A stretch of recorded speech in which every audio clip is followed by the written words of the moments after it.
এবার যে ছবি আপনাদের দেখাচ্ছি বর্ধমানের কাউন্টিং এজেন্ট আর আক্রান্ত তৃণমূলের কাউন্টিং এজেন্ট, এভাবে মারধর করা হচ্ছে। এজেন্টকে মারধর, বর্ধমানে গণনা কেন্দ্র চত্বরে এই মারধর।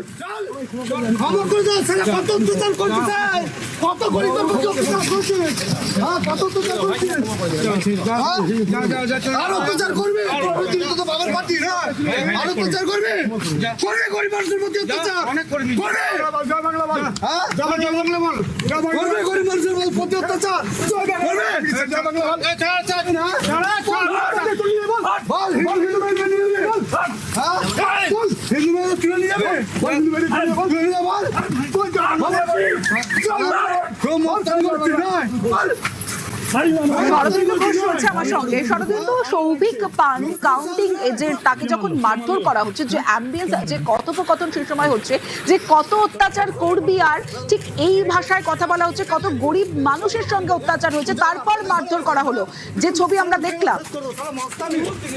দেখো, বিজেপির পক্ষ থেকে অভিযোগ যে এই সৌভিক পান সে এলাকায় অনেক মানুষের সঙ্গে অত্যাচার করেছে, তাই তাকে তারা মারধর করেছে। এবং একেবারে বর্ধমানে ইউআইটি গণনাকেন্দ্রের চত্বরেই যেই বিল্ডিং থেকে বেরোনো মাত্রই তাকে প্রথমে ঘাড় ধাক্কা দেওয়া হয়, তারপরে তাকে ফেলে মারধর করা হয়।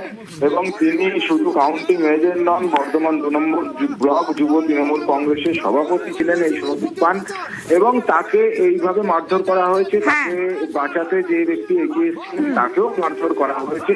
সব মিলিয়ে কেন্দ্রীয় বাহিনী এবং পুলিশের সামনেই তাকে মারধর করা হয়েছে। বেশ,